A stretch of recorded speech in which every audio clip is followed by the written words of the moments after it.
Receiving a request to complete a survey about this conference, kind of an after-action report. It won't take much of your time, just a few minutes. Let us know what you think, what was okay, what wasn't, what can we do better the next time, if there is a next time, which we hope there will be at some point. And Nancy will be in touch with all of the presenters about the publication that we are putting together of the papers of this conference. So you'll hear from Nancy shortly in that regard.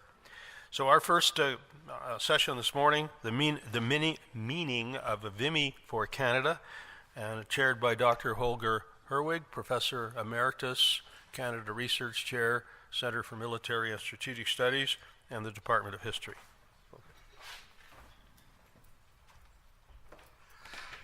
Thank you. Yesterday the word birth of the nation fell a number of times, and today we can go into that. I'll keep with the tradition I started yesterday. You have all the short bios in here, so I'm not going to take time from a fully packed panel and simply say we'll start with Rob Rutherdale, National Myths and Pivotal Battles, the case of Vimy Ridge. Thank you very much.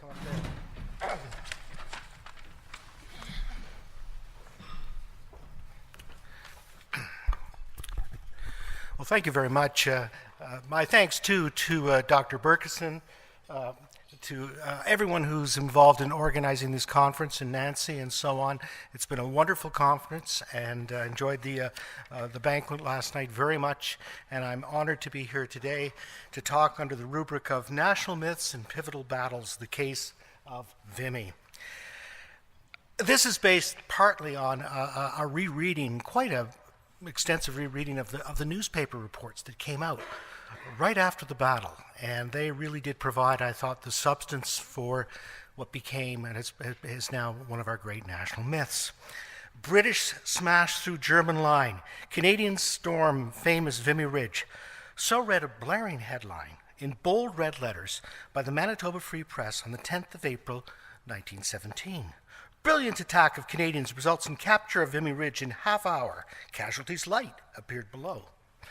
Canadians' part of victory was capture of Vimy Ridge and 2,000 prisoners, ran a parallel article on the War News from another page of this edition.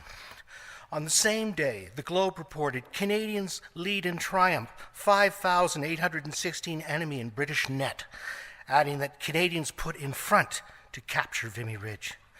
These first reports across Canada, and many which followed, were remarkably similar because they were based on the dispatches of Stuart Lyon, a Canadian war correspondent, and one of those new, as one of the other papers mentioned, team of war correspondents in this war.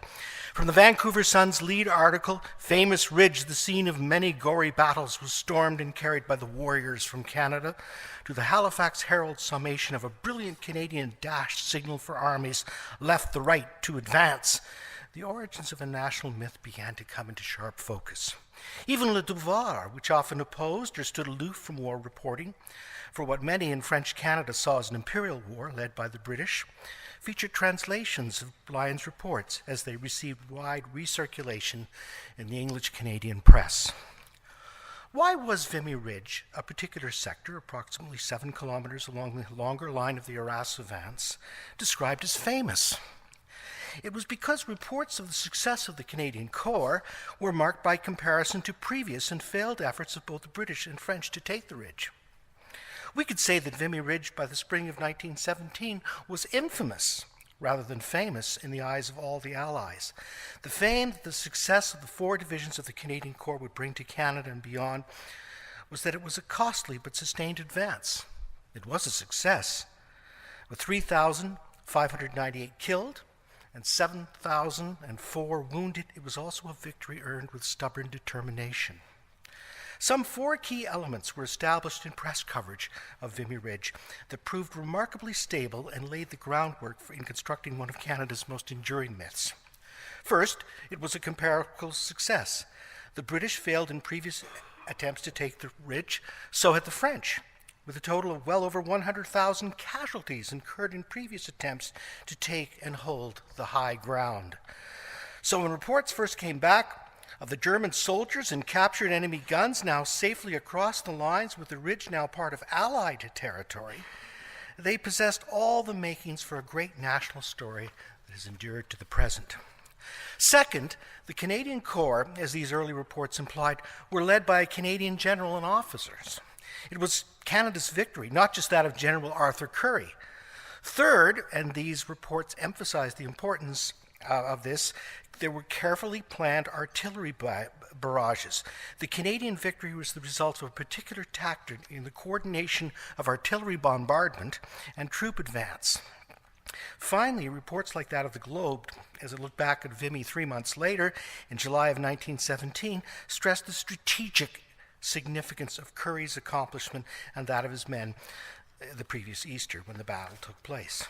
A great victory, one led by Canadians where others had failed, one based on careful and exacting preparation and training, especially the use of rolling barrage directly ahead of troop advance, and a win of enormous strategic importance in defeating the Central Powers.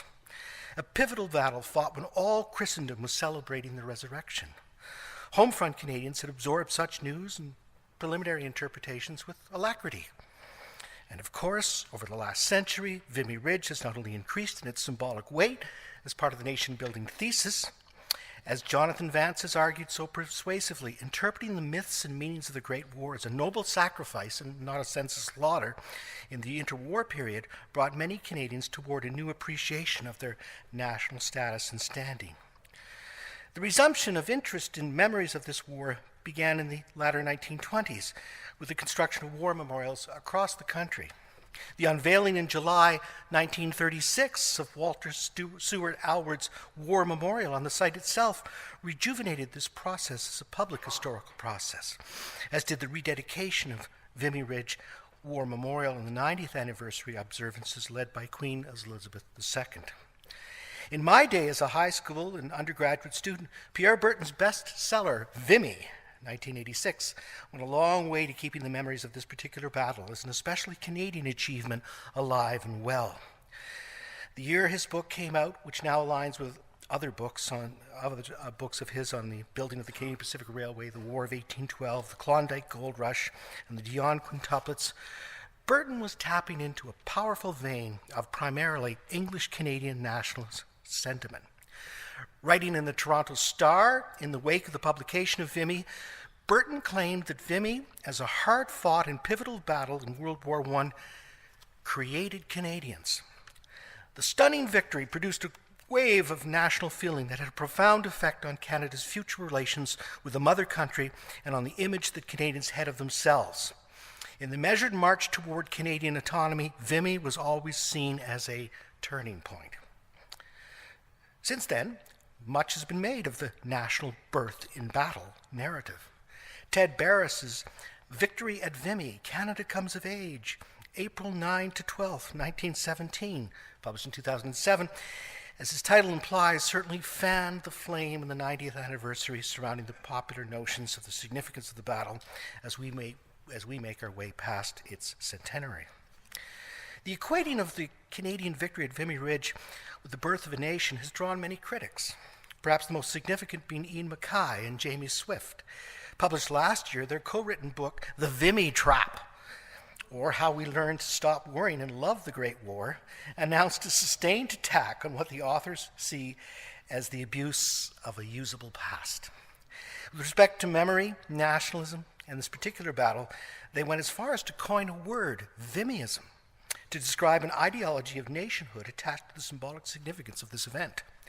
Probing school textbooks, war art, and the mountain of words, many from journalists, crafted to reinvent this battle's meaning, they warn against becoming entrapped in glorified interpretations of this one battle in this terrible war. Rather than retrace well-trodden ground, my paper here is designed to have another look at what I see as key elements of the Vimy myth, not back to the unveiling of the national monument, nor the speechifying and other cultural expressions of national identity, won in the battle that began in the interwar period, but to suggest instead that the roots of Vimy, as a case of national myth-making, actually circulated in the first reports of this Canadian Corps victory based on the four assumptions I've just introduced. that it was a success, in contrast to previous failures, that it took place as a brilliant innovation, a successful application of rolling artillery barrage, and something Canadians introduced. And perhaps most of all, that it was a hugely significant victory that paved the way for the German defeat. Each assumption deserves a closer look. Some I don't think we should throw it all together. Others need a more nuanced interpretation. And indeed, there is some nonsense that has become connected to the story of Vimy Ridge as a story. I don't think we remain helplessly trapped in the interplay of memory and meaning in the case of Vimy Ridge, but I do think the time has come, a century later, to consider the historical evidence in contrast to the first reports of this battle that circulated in Canada. On the one hand, it is true that during the preparations for the battle, the 4 divisions that made up the Canadian Corps were part of the Canadian Expeditionary Force and were either by or soon would be led by Canadian officers, beginning with General Arthur Currie, who led the 1st Division, the first of 4, and would ultimately assume command of the Canadian Corps after the Battle of Vimy. But at the level of senior leadership, it is noteworthy that Lieutenant General Sir Julian Byng, a British commander, replaced Lieutenant General Edward Alderson in May 1916, nearly a year before the Canadians took Vimy Ridge. It was then that Field Marshal Douglas Haig, who made the decision to replace Alderson, ordered the 54-year-old Byng to assume command of the Canadian Corps. Haig wired Byng, offering his heartiest congratulations on your promotion and good luck. Byng expressed disappointment, said to have remarked, "Why am I sent to the Canadians? I don't even know a Canadian." Nonetheless, he was resigned to the fact, pledged to do his best, and did not know if any true sense of congratulations were in order. But it was more than luck that would carry him through in the weeks and months leading up to the 9th of April the following year. In the meantime, Byng led the Canadian Corps at Mount Sorel and at the Somme. Of the 118 senior officers and staff that led the Vimy attack, 84 had been placed in charge under Byng. With respect to infantry battalion commanders, 40 of the 49 took up their positions while Byng led the Canadian Corps. He quickly earned the respect of his officers, often holding extensive briefings with both senior and junior officers who got to know him well as a motivator, planner, and decision maker. Lieutenant Colonel Alexander Ross's impressions in retrospect were representative. Ross had been appointed to battalion commander in September 1916. He remembered a division commander who revolutionized the whole thing, who gave him new ideas, things that appealed to my common sense. I also found that he was rational, reasonable, and a regular soldier, a trained soldier. Byng improved my morale and my battalion, I'm sure. I never found anyone as easy to get along with as I did him. He would come into your dugout on the front line. You would take out your maps, he would discuss things, his ideas were reasonable, he was interested, and he would make suggestions, and so on. Byng also worked hard to ensure that British and Canadian officers worked well together and did not develop any sense of ego or national pride. As Pat Brennan recounts, the process of Canadianization of staff appointments, which Byng had strongly supported, was bearing fruit by the spring of 1917, with 7 of the senior officers of the Corps' 12 infantry brigades war-torn, trained Canadians. That said, a large part of the myth of the Canadianness of the Corps is rooted in a simplistic notion of Britain passing the baton to Canada in the final preparation for the battle that made Canada. Nevertheless, as Brennan continues in a significant observation, British officers still held 21 of the 32 top staff appointments in the artillery, infantry, or at Corps headquarters, including all but 4 of the most senior positions. In many ways, the Canadian Corps at this point was a hybrid between British roots and increasing Canadian participation. While it's true with respect to the men of the ranks, the Canadian Corps went into battle in April with 4 divisions comprised of troops from across Canada. A closer look at these numbers reveals the continued presence of British-born soldiers, something that began with the war itself, when some 2/3 of the first contingent were British-born.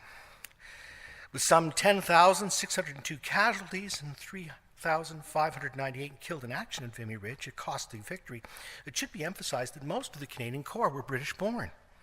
As Paul Dixon records in his assessment of the Corps on the eve of the battle, at a time when 70% of Canadians were born in Canada, the majority of the men who fought at Vimy Ridge were drawn from the 10% of the Canadian population who were British-born. In broad terms, as Gary Sheffield observes, the Canadian Corps occupied a slightly uncomfortable position, both as a proto-national army and a component, albeit an unusual one, of the wider BEF. While it developed its own highly effective style of fighting, it was nevertheless hermetically sealed from the other divisions, Sheffield writes, whether Imperial or Dominion on the Western Front. Major General Julian Byng countered successfully his slightly uncomfortable position of leading an evolving corps, aided by a sense of common purpose and the sentiments of the soldiers themselves. A comprehensive understanding of the Canadianization of the Canadian Corps, often described as the first time a unified Canadian-led and manned force went into battle formation, must recognize not only the presence and influence of Byng, but those of both officers and men of the ranks that saw themselves as much a part of an imperial force as that of a dominion. The earliest reports of the victory at Vimy also contributed to the myth that the successful application of rolling or creeping artillery barrage waves aimed just ahead of well-trained Canadian soldiers was something introduced by the Canadian Corps. The true genealogy of this particular tactic, first deployed by the French at Verdun and later taken up by the British and prescribed to the Canadian Corps, is overlooked in the earliest press accounts and never really corrected thereafter. The troops had trained carefully for this method. Preparations were intense, and they were successfully executed. But they were French in origin. As Mark Osborne Humphreys concludes in his assessment of preparatory communications between Currie and Byng, the, quote, search to solve the riddle of the trenches began in late 1916, when British generals began to examine the methods used by the French at Verdun. Indeed, he goes on to reveal, on the 5th of January, 1917, the commander of the 1st Canadian Division, Major General Arthur Currie, was appointed with other British officers of the 1st Army to visit the French 2nd Army, where it was hoped they would learn from the French experience at Verdun. They did. The Canadian Corps trained accordingly, but were by no means deploying a unique tactic with deep Canuck roots. Yet another element of the myth of Vimy was nonetheless embedded in public reports that suggested otherwise. The true pedigree of what the Manitoba Free Press and many Canadian newspapers reported on the 10th of April and thereafter as the brilliant attack of the Canadians was lost in translation. Arguably, the most significant myth of Vimy was its strategic importance. Early reports lay heavy emphasis on just how crucial this victory was. The first Globe report on the 10th of April spoke of the crest of the Vimy Ridge having been carried. It spoke of the strongest defensive position of the enemy on the Western Front having been captured by the army of Sir Douglas Haig, with the Canadian Corps granted the place of honor in this great event. The capture of Vimy Ridge has brought the Canadians to the crest of the hill, but the crucial fight will be for the possession of the slopes leading down to the plains. This, too, was ultimately taken by the Canadian Corps. The Globe noted that the London press opined that the pivot of the whole retreat of the enemy had shifted. Vimy might lead to the end of the war. A great military success of enormous significance was trumpeted in subsequent press reports. The German, quote, loss on the Vimy Ridge has dangerously weakened the enemy hold on Lens and the great industrial district surrounding it. And a captured officer expressed the opinion that it constituted one of the most serious defeats sustained by the enemy in the war. Canadian war correspondent Lyon asserted that Canadians made Arras possible. Their taking of Vimy Ridge had proved to be a keystone of the whole offensive. Officially, the Canadian Corps reported that the ridge's great value in strategic terms was as follows. The tactical importance of Vimy Ridge, already great prior to the enemy's withdrawal, had been considerably increased. The capture of the ridge would imperil the German hold on the French industrial districts. Subsequent studies of the war's course on the Western Front after Vimy have downgraded its relative significance considerably. In The Greatest Victory, Canada's 100 Days, 1918, Jack Granatstein convincingly argues that Vimy pales in comparison to the battles of the 100 Days. The rhetoric of Vimy, which began with first reports, continues to this day, but has never matched the reality of the subsequent history of the war. Quote, Vimy did not change the course of the war and did not lead in a straight line to the Allied victory in November 1918. The battle planned by British officers led to a British general fought by a majority of British-born soldiers who'd only recently immigrated to Canada, certainly established the Canadian Corps' reputation and unleashed a wave of nationalist sentiment across the country. But it was not, as is so often implied, Canada's greatest victory. The case of Vimy is one of a ready-made national myth. As Ernest Renan once said famously, getting its history wrong is part of being a nation. And Vimy has contributed enormously to the abuse of history for the sake of nationalism, at least in English Canada. What stands out too in the case of Vimy is something that has been reflected in Canadian poetry, in the poetry it generated from the beginning to the unveiling of the Vimy Memorial and onwards to the present day. It carries an essentially unchanging message that Canada was born in the climb to take an elevation in France as part of the Western Front's often stymied advances. Moreover, that it took place over the Easter observances throughout Christendom lent it religious significance as a kind of military rebirth. In his study of Canadian poetry inspired by Vimy Ridge, Jonathan Vance notes the remarkable consistency of the poetic messages that Vimy Ridge inspired in the decade that followed. Over the next 20 years, Vance writes, Vimy Ridge became the Great War's most popular battle, with poets of every stripe, from the amateur versifier to Canada's most well-known writers. Its popularity lay in the fact that it was more than just a stunning victory, military success of the kind inspired by many classic narrative poems. The special appeal of Vimy Ridge rested in its ability to bring together the religious nationalist. Easter Monday, the holiest day of the Christian calendar, was chosen as the offensive opening day for reasons that had nothing to do with religious symbolism, but that reality was irrelevant to Canadian poets. For them, Easter Monday 1917 brought together two events of tremendous import: the celebration of the resurrection of Christ and the birth of a nation.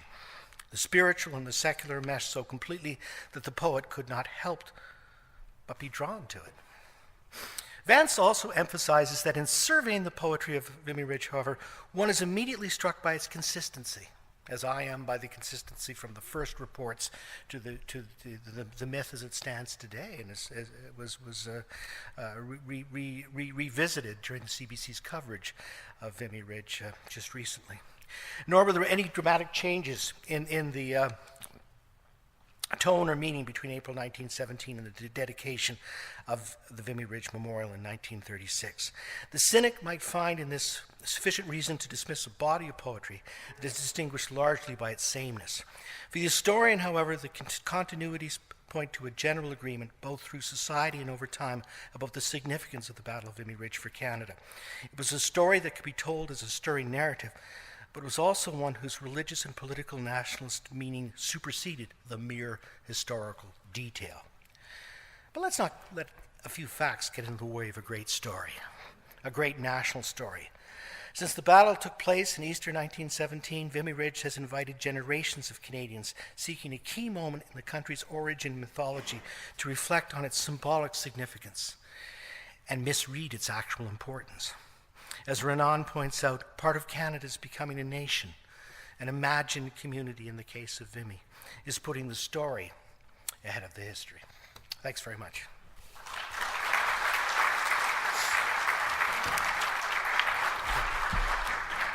Good enough room? Oh, yeah, thanks. Thank you, Rob. Our second speaker, Serge Durflinger from the University of Ottawa, has chosen a nice, neutral, middle-of-the-road, non-sensitive topic entitled Marring the Memory, the 1967 Vimy Ridge Commemorations, Imbroglio, and Canada-French Relations. Serge?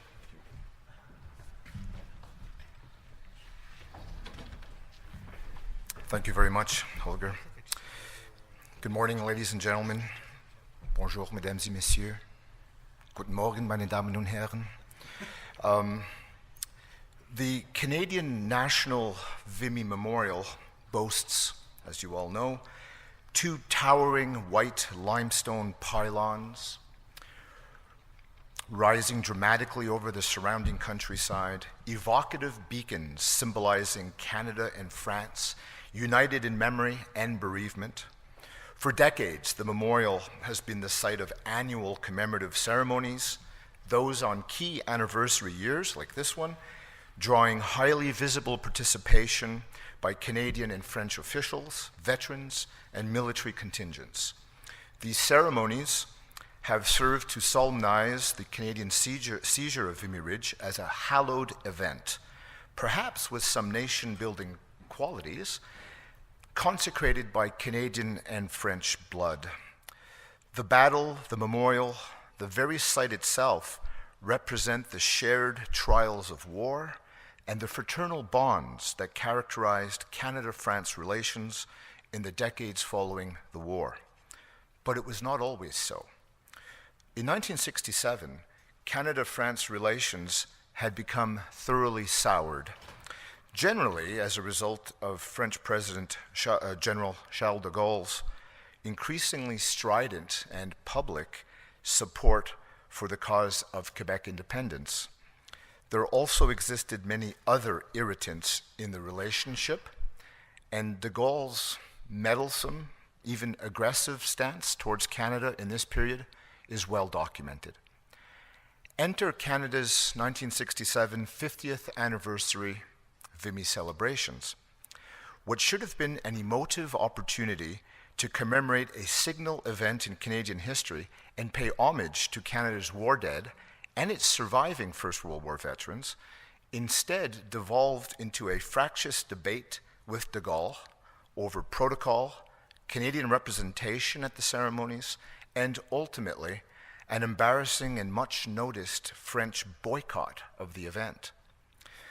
The deepening diplomatic crisis with France was reflected in, but also exacerbated by, the disastrous Canadian planning for the commemorations at Vimy in 1967. The bullying 77-year-old de Gaulle thought nothing of playing politics with the normally sacrosanct topic of remembering the war dead. But in this instance, at least, he had some reason to be miffed. This morning, I will trace the Canadian comedy of errors involving the Departments of Veterans Affairs and External Affairs, and show the degree to which Canadian bungling led the French to shun Canada at its most hallowed site. The whole sorry story began in August 1966, when the Minister of Veterans Affairs, Roger Taillet, briefed the cabinet about his department's ambitious plans for the upcoming 1967 Vimy commemoration and recommended that, since the Queen could not attend, perhaps Prince Philip should be asked to be guest of honor. Importantly, the Secretary of State for External Affairs, the Minister, Paul Martin, was not present at this cabinet meeting. The next month, the Cabinet Secretary requested that the High Commission in London put out feelers to Philip's household as to the Prince's interest and availability, but the Department of Veterans Affairs and the High Commission in London were not supposed to actually invite him until further notice. And their matter stood for 4 months. The first signs of trouble should have been apparent at the end of December 1966, when Alan Chambers, a Veterans Affairs official based in London who is responsible for organizing Canadian commemorative ceremonies in Europe, notified External Affairs' Protocol Office that following his discussions with Prince Philip's household, he had obtained confirmation that Prince Philip would participate in the ceremony. Chambers would arrange for a press release after, quote, "The Paris Embassy advises us here in London that they had informed French authorities of His Royal Highness's visit." The wording is important, since it was not a case of requesting French permission or cooperation for the Prince's visit, no small matter, but merely of informing them. Paul Martin, the minister, read the note, apparently unconcerned, notwithstanding the fact that in Chambers' words, it remained unknown if there would be any high-level French representation at the ceremony. But it was externals' responsibility to invite senior representatives from foreign states, and Martin obviously knew that his department had not invited anyone of rank from the French side, a protocol blunder that would entail serious repercussions. Martin also might have wondered at this time who exactly had formally invited Philip in the first place. The Department of Veterans Affairs and perhaps the High Commission in London had jumped the gun. On the 11th of January 1967, the Canadian ambassador in Paris, Jules Léger, innocently informed Martin that the next day he planned to deliver a note to Bernard Durand, the chief protocol officer at the Quai d'Orsay, the French Foreign Ministry, announcing Canada's plans for the upcoming Vimy ceremony. Léger wanted to know of Martin whether Ottawa planned to invite General de Gaulle, not only because Prince Philip would be attending, but especially because of the importance to Canada of the event itself. It was already clear at this early stage that Philip would participate in a Canadian event in France without prior reference to the French themselves. It was a stunning oversight. The ambassador wrote to the Quai d'Orsay that, quote, "The Canadian Embassy has the honor of informing the Protocol Office that His Royal Highness Prince Philip has accepted to preside," end quote, at the ceremony, which significantly, Léger added in his note, was to be held in the context of Canada's centennial year celebrations. In addition to merely informing the French of such an elaborate and delicate visit, Léger also presumptuously asked about the French government's planned representation at the event. But noticeably, there was no invitation to de Gaulle. Durand, the French protocol officer, seizing the sensitive nature of a visit by a British royal, immediately passed the information to the Élysée Palace, which is de Gaulle's official residence. Durand told Léger that due to the upcoming March elections in France, the potential formation of a new cabinet in France might make it difficult before then to determine who formally would represent France at Vimy. The French official was laying the groundwork for a tardy response, no doubt realizing that the Élysée would consider the matter with disapproval. The signal from Paris was not to bother inviting the general. It was too late for that. On the 20th of January, Durand called Léger into his office for what amounted to a diplomatic bawling out. Durand expressed the understandable, quote, surprise of the French government in not having been consulted, and suggested that Philip's presence made the ceremony something other than a France-Canada event, implying that Philip was not Canadian enough. In response to Léger's query about whether French disappointment and possible absence from the ceremony was linked to Philip's invitation, Durand claimed disingenuously that the main problem from Paris's perspective was the cavalier manner in which Canada had informed the French government of its plans. In fact, the French and de Gaulle himself were furious that Philip had been invited.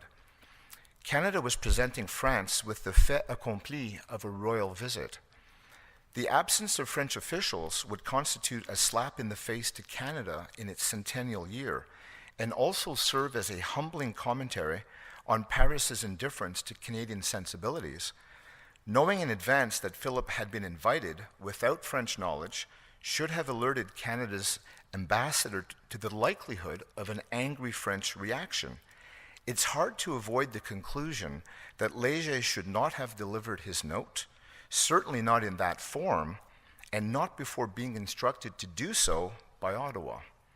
Instead of helping prepare a solemn memorial event at Vimy, the experienced diplomat had walked into a minefield. Paul Martin, the minister, suddenly alarmed, passed the thickening file on to Prime Minister Lester B. Pearson. Martin linked the matter to other frustrations in the Canada-France relationship. If the French were seizing the Vimy issue to raise the ante and meddle in Canadian affairs by suggesting that Prince Philip was not sufficiently Canadian, then either Canada could be cowed and drop the prince from the agenda, or it can risk having the French boycott the ceremony. Neither option was happy, although the second was acceptable, whereas the first was not. The French were perfectly aware of the importance to Canada in its centennial year of commemorating Vimy with proper pomp and circumstance, and holding the ceremony hostage had some negotiating value on other matters. Philip had been invited in his own right, but given French sensitivities, he needed to be Canadianized in the hope of making his presence more easily understood to the French. Accordingly, the prince would wear his uniform as Colonel-in-Chief of the Royal Canadian Regiment, a nuance no doubt lost on the French. Moreover, in February, Canada decided that it would be better if Philip merely represented the Queen as Canada's head of state, the Queen of Canada.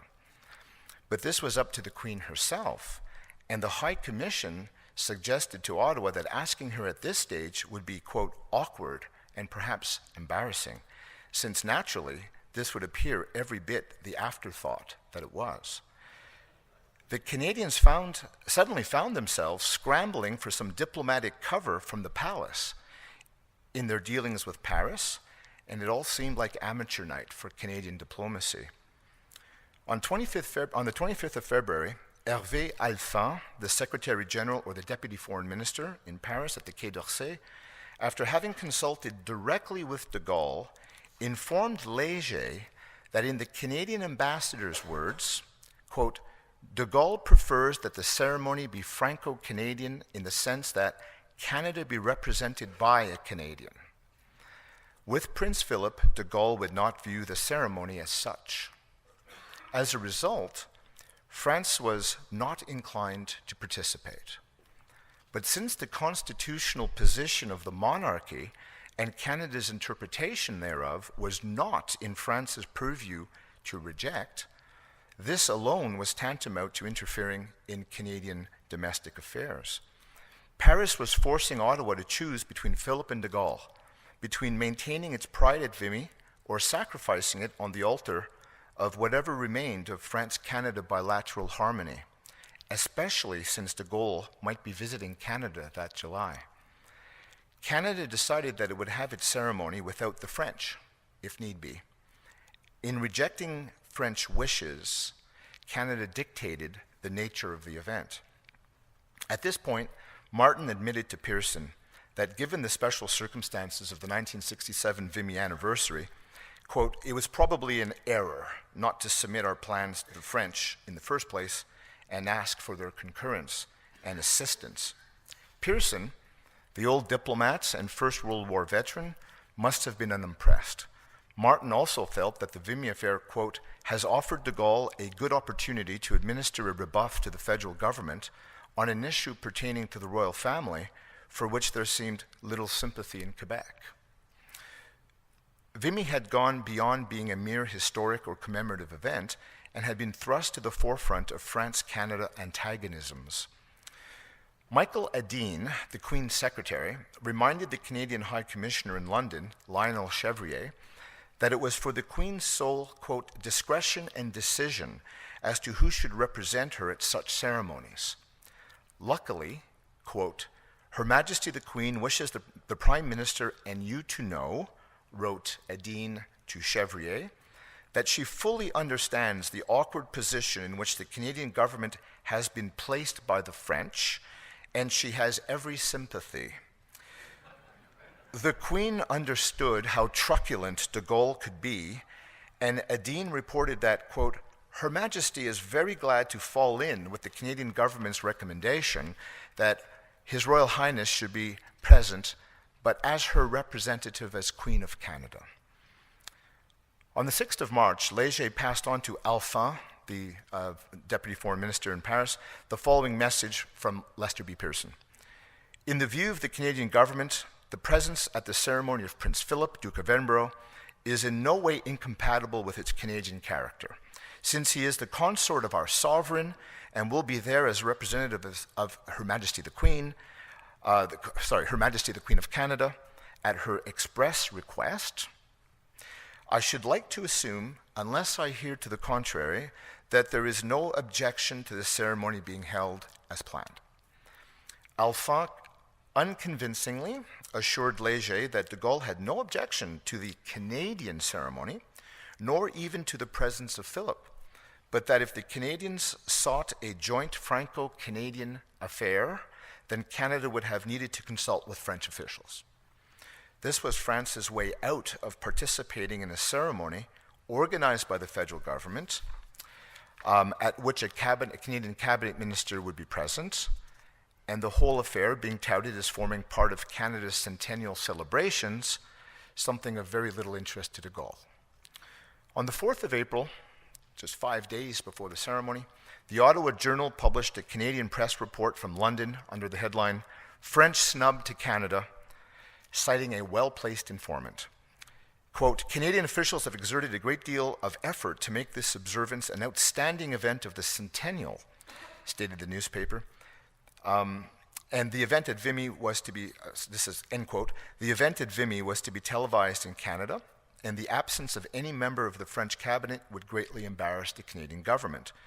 Instead, readers learned that Philip was to be met in Arras by a mere local prefect, and that only General Herwig Marquet, commander of the Arras-based French 21st Division, would represent the French military at the ceremony. This paltry French participation was, in the words of the reporter, Harold Morrison, quote, "an insult to the Canadian government and to Canadian veterans." The unnamed official who had spoken to Morrison also noted that the French objected to Philip representing the Queen of Canada. The source clearly was privy to very recent government correspondence and was obviously Veterans Affairs' man in London, Chambers. Pearson and Martin were furious, but the genie was now out of the bottle. With the spat having become public knowledge, France-Canada relations would become even more strained. The compliant Martin recommended to Pearson that publicly this not be considered an affront, and to avoid further diplomatic conflict, France should not be blamed in any way. Overall, relations with France were more important than the manner in which Vimy was being commemorated. Martin wanted to, quote, "put the best face possible on the embarrassing situation," end quote, and told Pearson that, quote, "we shall gain nothing by recognizing publicly that we have found the French stance offensive. We would then be under greatly increased pressure to produce some suitable riposte." The Canadian public, press, and many politicians, proud of Canada's record in the First World War and sensitive to any seeming disrespect aimed at the nation's war dead, reacted very strongly. To them, Vimy was untouchable, and the French had committed a cardinal sin. Matters worsened when the Paris embassy learned on the 4th of April that the French would not be providing a guard of honor at Vimy. There ensued some spirited exchanges in the House of Commons over the matter. Leader of the opposition and former Prime Minister John Diefenbaker found it, quote, "incomprehensible that France would refuse to formally participate in a ceremony marking Canada's tremendous sacrifice at Vimy," which he went on to say had shaped Canada's emergence as a nation. In reply, the Prime Minister, Pearson, falsely claimed that the French had offered their, quote, "full cooperation," and that, quote, "there are no grounds for suggesting that the French government has not given adequate recognition to this observance." The following day, Diefenbaker, furious that the French had elected not to provide a guard of honor, and like Pearson, also a veteran of the First World War, wanted to know if the Canadian government had informed France that its behavior constituted, quote, "a slap in the face to veterans and their families."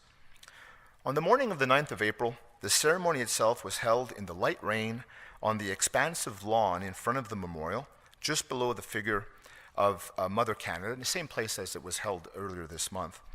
All of the 73 military units, corps, or services having or perpetuating Vimy as a battle honor nominated a veteran to attend the ceremony at government expense. So 73 First World War veterans went to the ceremony. The Associate Minister of National Defense, Léo Quézieux, represented the government, and he was accompanied by the Chief of the Defense Staff, General Jean-Victor Allard. The Department of National Defense provided a 100-man Guard of Honor, a military band, and other personnel for general duties. RCAF transport aircraft dropped thousands of poppies over the ceremony. Thousands of French civilians turned up to honor the 73 Canadian Vimy veterans, led by the much decorated and celebrated Lieutenant General E.L.M. Burns, who was a junior officer at Vimy 50 years earlier. The British and Canadian honor guards, or guards of honor I should say, in attendance only highlighted the glaring absence of any French contingent. Philip then made a short, powerful speech, laid a wreath, as did Léger, Quézieux, Allard, and the French general Marquet. According to Canadian political scientist Dale Thompson, Philip was, quote, in bad humor that morning and deeply resentful of being at a ceremony where he was clearly not welcome by the host government. Perhaps, thought Philip, the Canadians should just hold their own ceremonies without embroiling the royal family. Quézieux was touched by the gesture of the French general, who apologized for his government's insult to Canada's war dead and told Quézieux that the 20,000 people present at the ceremony or lining the route to Vimy, quote, truly represented the honor of France. Virtually all English-language Canadian newspapers, especially in the West, denounced France either in the tenor of their reporting or in their editorials. Letters to the editor also expressed fury. Nevertheless, in the days following the ceremony, press accounts in Canada admitted that Veterans Affairs mishandling was responsible for the ensuing diplomatic problems with France, and that the French government was not properly informed of the Canadian plans. Montreal's Le Devoir, however, defended France's attitude. Numerous Canadians telephoned the French embassy in anger, and the French ambassador, François Leduc, felt that the Canadian fury over France's decision to not send a guard of honor was as great as when France withdrew from NATO's military structure in 1966. Globe and Mail reporter Alan Harvey, present at the ceremony, was unimpressed by the weak French presence. Under the headline, Philip and 15,000 at Vimy, but not General de Gaulle, Harvey wrote that, quote, any lack of warmth in the French government's attitude was compensated for by the welcome extended by the 4,000 residents of Vimy. Virtually everyone attended the ceremony at the Ridge. He further noted that, quote, the memorable occasion was marred, end quote, partly because Ottawa had not handled the situation properly and had not paid attention to the nuances of the Ottawa-London-Paris diplomatic triangle. Harvey also had come to realize that de Gaulle had not been, quote, properly asked to attend, but that the general's pride and ego prevented him from having, quote, pulled out all the stops. The Toronto Telegram stated that, quote, General Charles de Gaulle possesses one of history's shortest memories, and asked, what's happened to the general's sense of gratitude? The Winnipeg Free Press was among the most scathing of the Canadian newspapers, stating that de Gaulle, quote, vilifies without restraint the nations that twice in half a century have with their blood and treasure rescued his country from the consequences of its own military and political incapacities. General de Gaulle slights this is the same quote, General de Gaulle slights the dead who at Vimy made possible the rescue of his own nation. You can see the political cartoon which made the rounds. Canadians were definitely angry. Douglas H. Clark of Ottawa wrote to the French ambassador, Leduc, and accused France, quote, of petty pride, and went on to say that, quote, it makes very little difference to us. It makes very little difference to us as Canadians that your country may not have been properly consulted. The action which your country has taken reinforces its image as a proud nation, inward-looking, self-centered, and shamefully lacking in appreciation of the efforts of others. Senator Joseph A. Sullivan, writing on Senate letterhead, wrote to the ambassador, quote, as one who had two brothers in the First World War at the Battle of Vimy, I can only express myself in the most severe terms about the derogatory way in which Canada as a nation was treated by France on Sunday, April 9th, 1967. France would not exist today as a nation if it were not for the sacrifices at that time and in the Second World War. J. Lewick of Oakville, Ontario, was more direct, quote, "It's now my firm belief and contention that your government stinks. What has just taken place at the ceremonies at Vimy is the ultimate insult. You have, by your refusal to partake in these ceremonies, not only insulted the entire Canadian nation, you've insulted these brave veterans, now old, who, when they were young, laid down their tools, picked up the sword, and came as volunteers to your rescue." He signed it, "Disgustedly yours." Good, thanks. With the ceremony at Vimy over, it was time for a post-mortem. The sensible and experienced Canadian diplomat John Halstead, overseeing external affairs' European division, pointed to two, quote, "fatal errors which had bedeviled the organization of the Vimy anniversary celebrations and then worsened Canada-France relations. First, quote, "The invitation to Prince Philip was extended and accepted without any consultation with external and without any consideration of the political implications, while no similar step was taken to extend an invitation to General de Gaulle. The second fatal error, triggering the diplomatic row, was that Léger had notified the Quai d'Orsay of the upcoming ceremony, including the Prince's participation in it, at Chambers' request, the DVA official, and most damningly, quote, "without waiting for instructions from external affairs in Ottawa." An experienced diplomat like Léger clearly should have consulted Ottawa for guidance in the matter, since he knew that no prior information about the Prince's visit had been transmitted to French officials, since this would have been up to him, and that no parallel invitation had been extended to de Gaulle. How this failed to oblige caution, maybe even alarm, is inexplicable. It was a crisis that didn't have to happen. Well, following the ceremony at Vimy, Diefenbaker returned to the topic in the House. Quote, "If ever a country owed much to Canada," said Diefenbaker, "it is France. The blood of Canada was poured out in sacrifice in the First War. My classmates went down at Vimy, 19 of them in the ranks. There was no representative of France at any senior position at the ceremony. Nobody turned up except those poor, humble people, French of heart, who knew what the sacrifices had meant. Canada had blundered, but the French had proven ungracious. The failure of both countries to align on something so symbolic and emotive as Vimy at once represented and fueled the grave crisis in France-Canada relations in the 1960s. Instead of a dignified, fraternal gathering, intermixing Canadians and French at all levels, the sensitive event had become frustrating and deeply upsetting. Many of the Vimy veterans were obviously hurt. Brigadier General I. Arthur Clark of Vancouver, a battalion commander at Vimy, noted to a reporter at the time, quote, "I have my own deep thoughts about this, but I'd best keep them to myself." But many other Canadian First World War soldiers, morts pour la France, never had the opportunity to take offense. Thank you.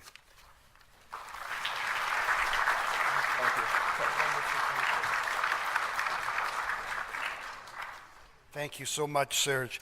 Our third presentation by Carla Stokes from the O'Keefe Ranch in Vernon, BC, is entitled "Beyond the Taking of Vimy Ridge, the War Photographs of William Ivor Castle." Thank you. Go to it, young lady. All right, thanks. Hello. First of all, thanks to the University of Calgary for having me here in the CMSS and everybody who's obviously worked so hard for this conference. I don't even want to think about how hard some people have been working because it doesn't sound like very much fun. I have a lot of slides and I'm really bad at technology, so we'll see how this goes. Oh, it works, okay. In 1914, upon the outbreak of war, journalists and press photographers were banned from the British sector of the Western Front. Although the press circumvented this ban by publishing things like war drawings, tactical maps, and photographs that had been previously published in foreign newspapers, like in Germany and in France, there was a demand for photographs of the Canadian war effort. By 1916, to meet this demand for news images, but also to control the type of photographs that were published, the Canadian War Records Office, or CWRO, was granted permission to hire an official photographer. Historian Hilary Roberts states, an official photographer is one who is employed to photograph a conflict on behalf of a government institution, military force, or other non-commercial organization.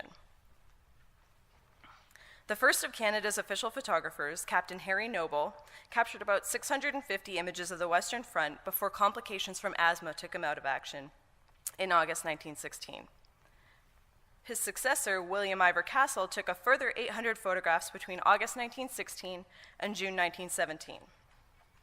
Canada's final photographer, William Ryder, made about 2,500 photographs in the final year and a half of the war. But despite this sizable body of work, the history of Canadian official First World War photography has not been widely examined by historians. But I have a little historiography for you here. You might recognize some names. So some have discussed the advent of the CWRO as the system of wartime information, but their focus is not on the images that were produced during the war. On the other hand, those historians who do take issue with specific images tend to focus on one or two of the most iconic shots. This is one that you may have seen. The first of these iconic images is William Ivor Castle's photograph Over the Top. It depicts soldiers emerging from a trench, ostensibly going into battle. And it was published widely during the war and was shown during an exhibition of war photographs in London, although it was discovered to have been taken during a training session. This photograph continues to be used widely today, including for some recent Vimy Ridge commemoration. I want to call it marketing. I don't know if that's the right word. So it's widely used today, with or without any reference to it having been staged. And here it is actually on April 11th, 1917, so the cover of the Daily Mirror. It's been used to report on the recent battle at Vimy Ridge, even though it's a photograph taken during training for the Somme. The second iconic photograph was also taken by William Ivor Castle and is really the launching point of my research. The photograph is entitled The Taking of Vimy Ridge, and it shows soldiers of the 29th Infantry Battalion marching across no man's land. We see the soldiers marching past dead comrades and shells bursting in the background. But this is a manipulated image composed of multiple negatives. You can kind of see my really bad black circles that are hard to see on a black and white image. And this is the original. It was published, I'm so sorry for you guys that have to crane your necks, published in the April 25th, 1917 issue of the Illustrated War News. And so this is the original. There's no dead bodies in the foreground and slightly fewer shell bursts in the background. The manipulated image was enlarged and put on display in an exhibition of Canadian official war photographs in July 1917. Art historian Laura Brandon argues that the image came to include dead bodies in order to illustrate the heroic cost of victory at Vimy. Since 1917, both versions of this photograph have been reproduced countless times into histories of the First World War, again with or without acknowledgement of either of them having been faked or manipulated. A number of Castle's other photographs of Vimy Ridge were published and put on exhibition, but none has been used as frequently to illustrate the battle or has been examined as much by historians as The Taking of Vimy Ridge. And I'm really exaggerating here because there's 2, maybe 3 essays on that photograph, and if it's the most widely examined one, that tells us how infrequently this has been examined by historians. So my research question today is, what do we find when we look at the rest of Castle's photographs of the battle? By using photographs from Vimy as a sample of Castle's approach, how can we use his photographs to better understand how he represented the war?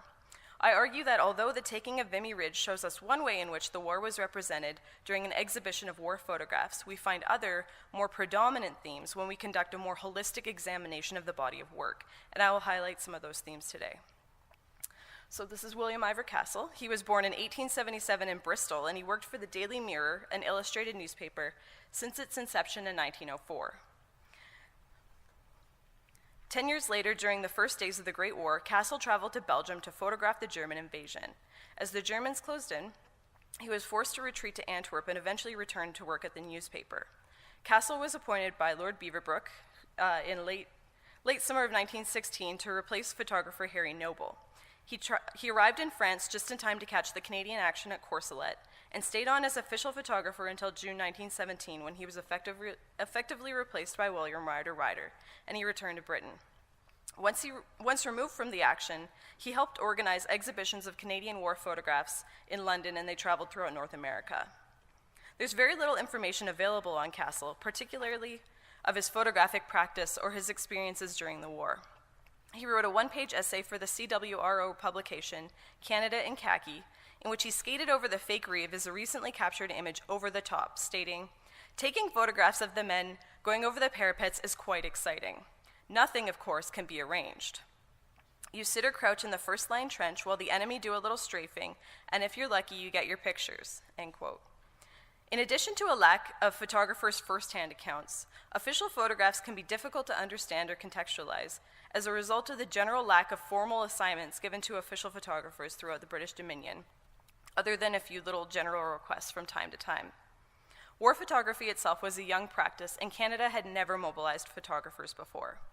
Canada's official photographers were granted freedom of movement across the Western Front and were told, in the words of William Ryder, Castle's successor, to get at it.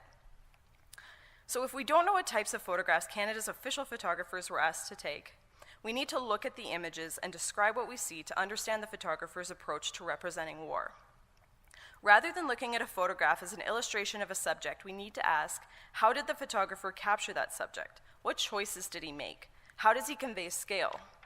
How does he create visual interest? Where does he stand in relation to his subjects? Does he make us feel like observers, or does he make us feel like participants? So these are the kinds of questions that I've asked of Castle's photographs taken at Vimy in order to understand how he photographed the battle and what his strategies were in making photographs without much guidance or instruction in representing mechanized war. I then organized that information into a simple spreadsheet in order to gather quantifiable data on the types of subjects that Castle photographed and to write notes on his style. So what do photographs of Vimy teach us about the battle? On the one hand, we could say they show us what Vimy looked like, but it would be more accurate to say they show us what Vimy was meant to look like. Rather than asking how a photograph can illustrate a battle, it would be more accurate to ask what a photograph tells us, as I've been saying, about wartime representation.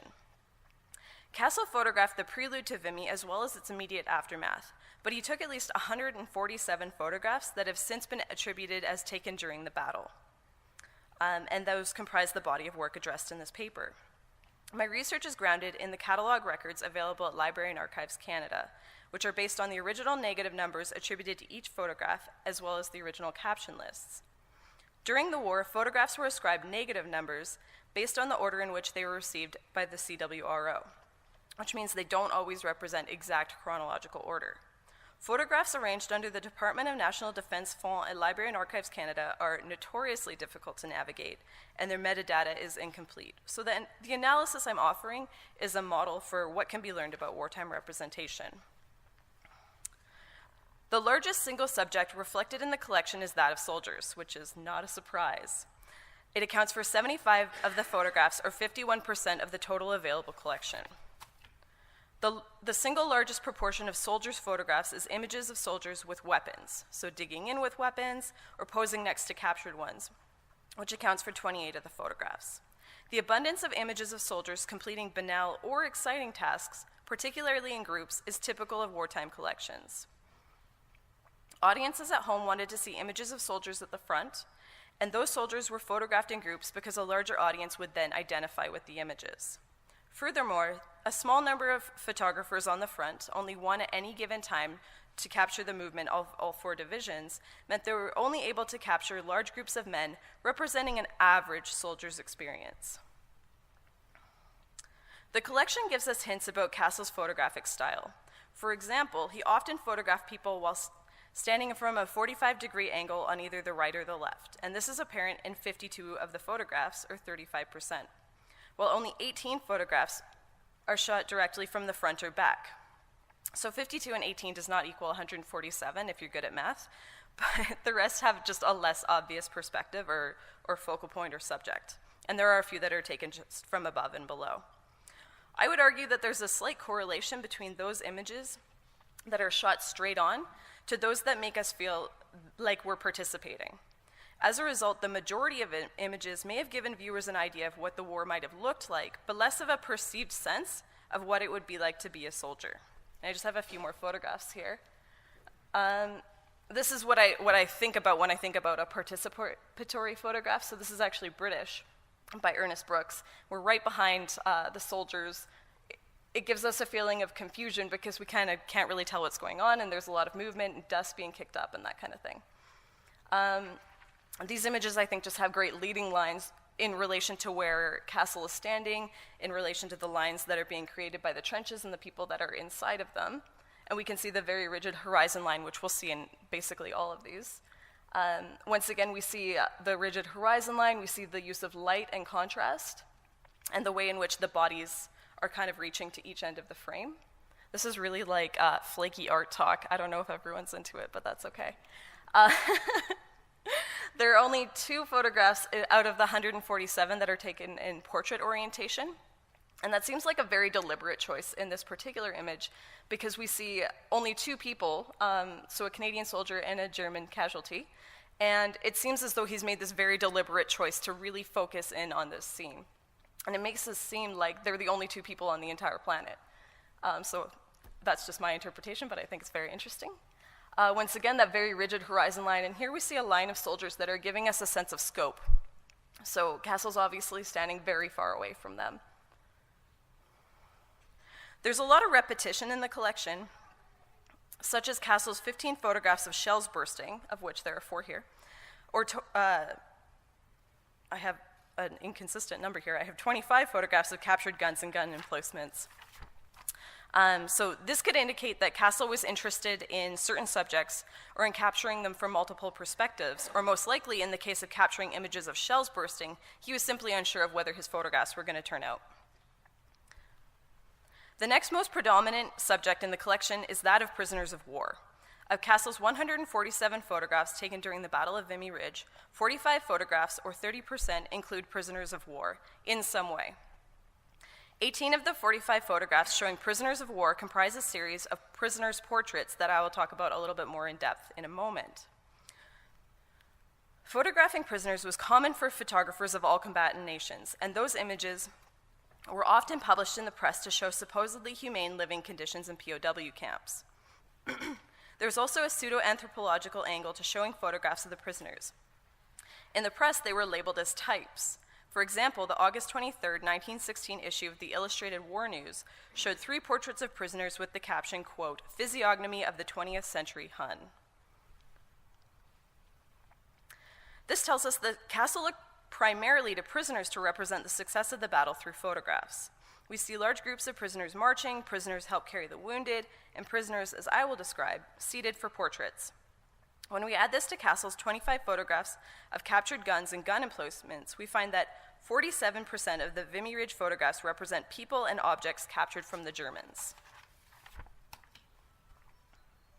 So these are the prisoner portraits, so we'll just run through these, and then I'll talk about them. So there are 18 of them, showing 17 unique groups of men, and 1 group is photographed twice. So we see a variety of poses, facial expressions, things that men are holding. Some are relaxed, some seem kind of rigid. And this is, I'll move back. So there are 18 portraits of prisoners, and this represents the largest series of photographs based on a single subject, that is, photographs taken from the same subject, from the same perspective, in series in the Vimy Ridge collection. In fact, this series of prisoners' portraits seems to be the only of its kind in the entire Canadian official First World War collection. There does not appear to be a series like this of posed portraits of prisoners in the British official collection of First World War photographs housed at the Imperial War Museum. However, a very similar series can be found in the Austrian collection of official photographs produced by the Imperial and Royal Press Bureau. So this is a British example. So yes, they did photograph prisoners, but not quite in that same really inorganic posed way. And this is the Austrian. And so groups of 3 that are standing together. So it's a little bit more similar. So as we saw, all of the men are seated in the same spot, and they're all shown from the waist up. And we see this variety of facial expressions and poses, and the 2 men that are holding pipes, and not everyone is wearing the same kind of things. 5 of Castle's prisoner portraits were published in the 3rd edition of the Canadian War Pictorial, along with his photographs of POWs marching during the Battle of Vimy Ridge. 3 of the portraits are cut in half with 1 man on either side, creating a border around the photograph of men marching. All of the portraits have been cropped closely to the sitters' faces. The original composition of the portraits becomes completely unapparent. We can no longer tell that the men were originally photographed in pairs, seated and shown from the waist up. The prisoner portraits were also shown in the second exhibition of Canadian official war photographs at Grafton Galleries in London in July 1917. When we view images of the installation, we can determine at least 12 of the prisoner portraits that were shown, although the exhibition catalog states that there were 26 portraits in total, and they were all uniformly titled Hun. For the exhibition, all of the prisoner portraits were again cropped to show just the sitters' faces, and none of the originally paired men appear on the same wall together. I know it's very hard to see, but beyond the two women that are viewing the exhibition, we can see a very large portrait of Arthur Currie, and below him are 4 of the prisoner portraits. On an adjacent wall, once again, it's really hard to see, but we have 4 more portraits who are beneath a very large image of a Canadian Red Cross nurse, who in the catalog is described as, quote, an angel with as fine a courage as any man at the front. And finally, I don't know if we can see it, yes, a third wall shows 4 more men below an image of a French woman speaking to a Canadian soldier, and to the left is a Canadian soldier giving candy to French children. So these comparisons, I think, are very obvious. Castle's photographs of prisoners taken at Vimy Ridge tell us that while the most iconic image of the battle, the taking of Vimy Ridge, was a manufactured scene showing soldiers moving across no man's land past their dead comrades, Castle actually took far more photographs of captured prisoners and weapons. To project a little, he saw these trophies as an equal or even more salient symbol of success. It's unclear whether Castle was assigned to photograph prisoners captured at Vimy, or if he was asked to create an entire series of them.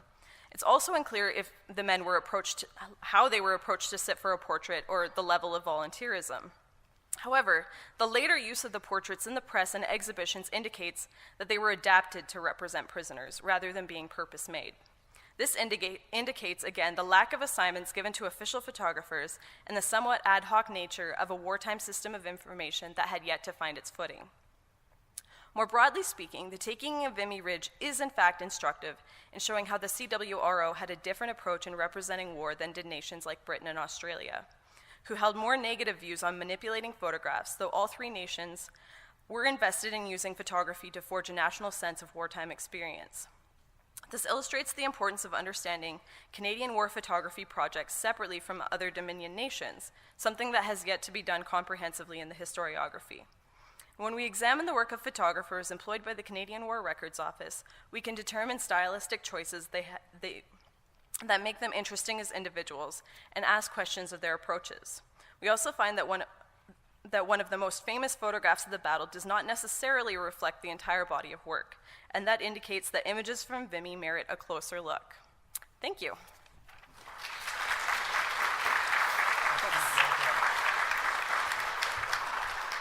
Thank you, well done. Our panelists all kept within wonderful time limits, so we have good 10, 12 minutes for questions. There are 2 mics, 1 on either side. If you would please proceed and address your question to our panelists.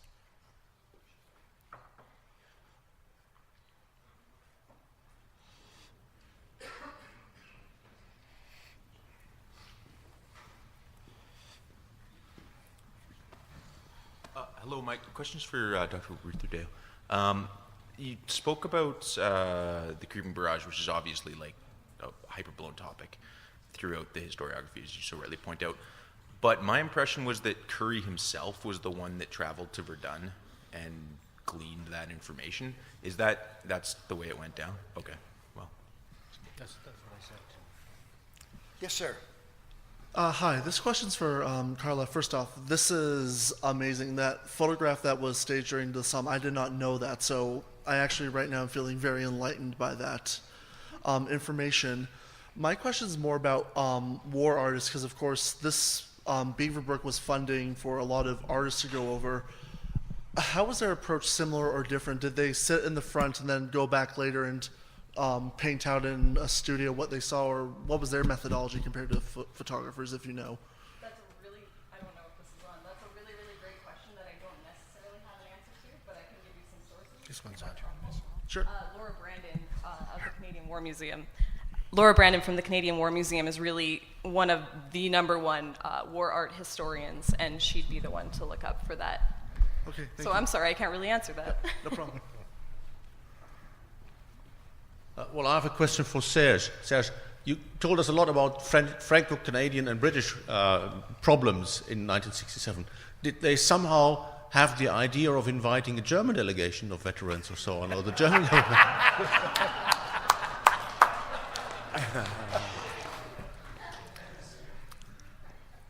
As I think I mentioned delicately to the German military attaché here the other day, it is not in the Canadian tradition to do that. Over here, please, Jim. So the answer is no. May I ask Carla, just, I'm not a photographer, but the obvious question comes up about what kind of film speed did they use and what kind of apparatus did the photographers have? For sure. So they shot using a camera called a Goetz with a Zeiss lens, so obviously they were using German gear. Although Ryder also had a Kodak camera that people made fun of him for having because it was seen as very amateur. So they would have used a camera that's a box. If you've ever shot on a 4x5, this is a little bit older technology, they shot on glass plates that were pre-coated, so they're 4x5 inches. Really, really delicate, which is why we see a lot of images in the LAT collection now that have scratches through them, or like cracks right through them. In terms of film speeds, I couldn't really relate that to a modern ISO speed. They could definitely capture movement. It wasn't that it couldn't happen, it was that it was much more dangerous and very delicate, difficult to move your equipment, that kind of thing. But definitely could capture movement, so maybe we're thinking like 1/100th of a second. We do have cameras in my collection. I think they go at least to 1/500th of a second or so. So even around the turn of the century, the cameras were like fairly quick. Yeah. Thank you very much. Thank you. Yes, sir. Thank you. Actually, that imbroglio that you talked about wasn't the greatest catastrophe we had in French-Canada relations that year. We've determined at our table that it was in July that de Gaulle came to Canada and said, "Vive le Québec libre." Is it your sense that that was the second shoe dropping, that there was some, have you had a sense that there's any kind of relationship? Absolutely, unquestionably. All of the documents show that the Canadian responses to de Gaulle always kept in mind that he had not yet accepted his invitation to come to Canada, and he purposefully withheld that acceptance until this event, and then subsequent to that, in April, he said that he would be coming to Canada in July aboard a warship, and that this set the tone. And so there's a strong linkage, which I'm trying to make elsewhere, between understanding the events of July and de Gaulle's disastrous visit to Expo 67 in Montreal, with the lingering animosity that was pre-existing, but very heavily influenced by the events of the planning of the Vimy celebrations. When Paul Martin went to Paris in, I want to say, June, the first thing that he discussed with de Gaulle was the Vimy issue, not even the upcoming visit of the president. And so the answer to your question is yes, that was the other shoe dropping. Thank you. Any other questions? If not, we will break till 10:45, and then we will be told whether Vimy mattered. Thank you.